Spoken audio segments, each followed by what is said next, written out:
प्रभु यीशु के सामर्थ्य नाम में आप सबको जय मसीह की। Praise the Lord. आइए आज हम परमेश्वर के वचन को अपने मन को लगाएं। मेरे साथ प्रभु के वचन को निकालेगा मत्ती के सुसमाचार और उसका 23 अध्याय वचन 37। यहाँ इस प्रकार से लिखा है, हे यरूशलेम, तो भविष्यवक्ताओं को मार डालता है और जो तेरे पास भेजे गए उन पर पथराव करता है। कितनी ही बार मैंने चाहा कि जैसे मुर्गी अपने बच्चों को अपने पंखों के नीचे इकट्ठा करती है, वैसे ही मैं भी तेरे बालकों को इकट्ठे करूं, परंतु तुमने ना चाहा। परमेश्वर के लोगों, प्रभु यीशु मसीह का प्रेम, प्रभु यीशु मसीह के हृदय का दर्द यहाँ इस वचन में आपको दिखाई देता है। यरूशलेम पवित्र नगर, परमेश्वर का नगर, परमेश्वर का मंदिर जहाँ है, बड़े याजक, धर्मगुरु, फरीसी, शास्त्री, बड़े बड़े लोग वहाँ हैं। और मानो यरूशलेम एक धार्मिक नगरी है, एक प्रसिद्ध नगर, सारे विश्व का केंद्र बिंदु, सारे यहूदियों के लिए केंद्र बिंदु। और उस नगर को देखकर प्रभु यीशु मसीह शोकित हैं। एक और वो सबके लिए आदर्श नगर है, सबके लिए पवित्र नगर है, पर दूसरी ओर यीशु उसी नगर को देखकर दुखी हैं और यरूशलेम के विषय में कहते हैं, कितनी बार मैंने चाहा जैसे मुर्गी अपने बच्चों को अपने पंखों के आड़ तले ले लेती है, छुपा लेती है, पर तुमने छुपना ना चाहा। मुर्गी ऐसा कब करती है? जब वो देखती आसमान में कोई गिद्ध है और उनके बच्चों को झपट्टा मारने वाला होता है, मुर्गी अपने बच्चों को अपने पंखों के आड़ में ले लेती। उसे मालूम है मैं गिद्ध से नहीं लड़ सकती, पर कम से कम बचा तो सकती हूँ। Praise the Lord. परमेश्वर कहते हैं, प्रभु कहते हैं कि मैंने कितनी बार चाहा। अब यरूशलेम जो पवित्र नगर है, यरूशलेम जहाँ पवित्र लोग हैं, यरूशलेम जहाँ धार्मिक लोग हैं, उनको किस चीज़ की आवश्यकता है? समस्या कहाँ पर है? एक और हम परमेश्वर को देख रहे हैं, प्रभु यीशु मसीह को, और एक और धार्मिक नगरी को। परमेश्वर के कारण वो नगर धार्मिक हुआ है, परमेश्वर के मंदिर के कारण वो नगर धार्मिक हुआ है। लेकिन दुखद विषय क्या है? पीड़ा का विषय, समस्या का विषय क्या है? वहाँ के धर्मगुरु, वहाँ के याजक, वहाँ के महायाजक इस प्रकार की परिस्थिति में है कि उन्होंने परमेश्वर के प्रेम को परंपरा, विधि और नियम बना डाला। और अब वो परमेश्वर के पीछे नहीं, विधियों के पीछे जा रहे हैं। लोटे को मांझो, इसको ना छूनो, इसको मत छुओ, उसको करो, इसको ना करो, यानी अब परंपरा में है। अब वो इस बात के लिए लड़ रहे हैं कि कौन ज्यादा पवित्र है, कौन स्वर्ग जाएगा, कौन परमेश्वर का प्रिय है, कौन प्रभु से प्रेम करता है। उनकी प्रार्थनाएं बदल गई।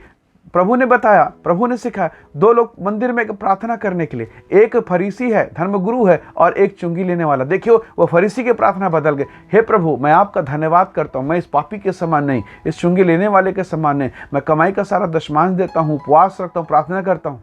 आप प्रार्थना कर रहे हैं कि अपने महिमा का बखान कर रहे हैं? आप परमेश्वर के पवित्र स्थान में परमेश्वर की महिमा करने आए हैं या प्रभु को अपनी महिमा सुनाने आए हैं? वो पवित्र नगर है ना, जहां पर लोगों की प्रार्थनाएं बदल गई। पवित्र नगर में लोगों की प्रार्थना होनी चाहिए थी, हे प्रभु मुझ पर दया कर, मुझ पापी पर अनुग्रह कर, मेरे घर को बचा, मेरी बेटी को बचा, मेरे परिवार के लोगों को बचा। पर उनकी प्रार्थनाएं, मैं दशमांश ज्यादा देता हूं, मैं भेंट ज्यादा देता हूं, मैं उपवास ज्यादा रखता हूं, मैं इसके समान नहीं, मैं उसके समान नहीं, मेरे समान कोई नहीं, मेरे लायक कोई नहीं। तो एक नगर है यरूशलेम जहां पर ऐसे लोग निवासरत हैं, और जिसको देखकर यीशु मसीह उस नगर के बाहर रो रहा है कि तू धर्म की शिक्षा देने वालों से तू नाराज हो जाता है, तू मरवा देता है, भविष्यवक्ताओं को तू मार डालता है। उस नगर पर प्रभु यीशु मसीह ने दोष लगाया, तू भविष्यवक्ताओं को मार देता है, अगुवों को भगा देता है। हालेलुया। कितना दुखद है ना। प्रभु यीशु मसीह के कारण, परमेश्वर के कारण, उस मंदिर के कारण वो नगर पवित्र हुआ। उस नगर में भीड़ आई, उस नगर में लोगों का हुजूम लगा, उस नगर में भक्तों का तांता लग गया। पर वहां परमेश्वर की तरफ कोई नहीं देख रहा है। सब मेले और ठेले में, परंपरा और विधि में खो गए हैं। परमेश्वर के लोगों, क्या आज हम भी ऐसा ही कर रहे हैं? हम चर्च में, हम कलीसिया में, हम अपने अगुवे के साथ कैसा संबंध रखते हैं? विश्वासियों के साथ कैसा संबंध रखते हैं?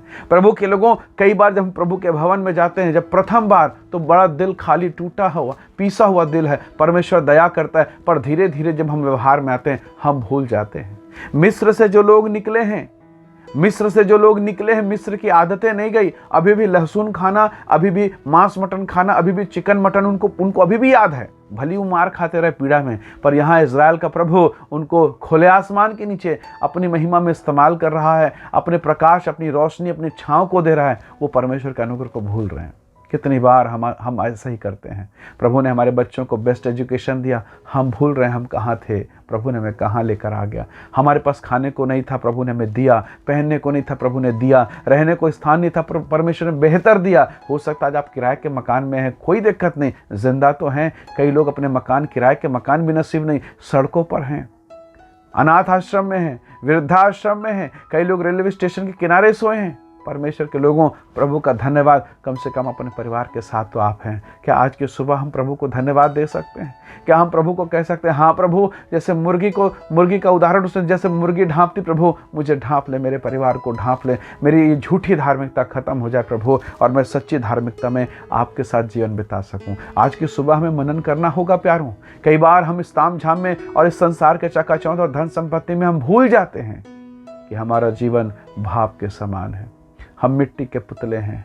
सांस जब तक चल रही है तब तक तो सब कुछ है, चारों तरफ का संसार का प्रेम और सबका संबंध है। लेकिन सांस खत्म, आपके अपने लोग, मेरे अपने लोग 2 दिन भी नहीं रखेंगे, तुरंत ले जाके गड्ढे में डाल के पीठ दिखाते हुए आपको पीछे छोड़कर चले आएंगे। परमेश्वर के लोगों, आज परमेश्वर का नाम का धन्यवाद कीजिए कि उसने आप पर दया किया है। वो पवित्र नगर के लिए यीशु रो रहा है।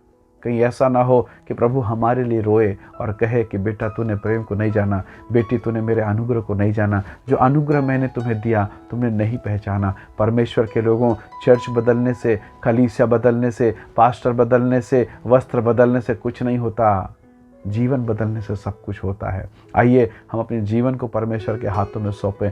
हो सकता है आप अलग अलग कलीसियाओं से इस वीडियो को प्रतिदिन आप सुनते हैं, आप दूसरों को भी शेयर करते हैं। मैं जानता हूँ प्रभु के लोगों, हम अपने मनों को तैयार करें, अपनी कलीसिया के लिए हम आशीष का कारण बने, हम प्रभु के नाम के लिए खड़े होने वाले लोग बने। हमारे जीवन को देखकर पापी लोग परमेश्वर के राज्य में आए। ऐसा ना हो कि पापी स्वर्ग चला जाए, हम अंधकार में चले जाएं। हमें मनन करना पड़ेगा, हमें चिंतन करना पड़ेगा।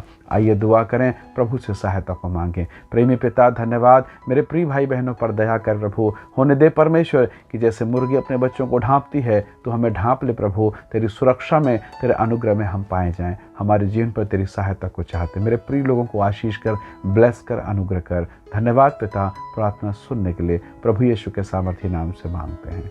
आमीन, आमीन। प्रभु आप सबको बहुत ऐसे आशीष दे। बहुत धन्यवाद। जय मसीह की। Praise the Lord.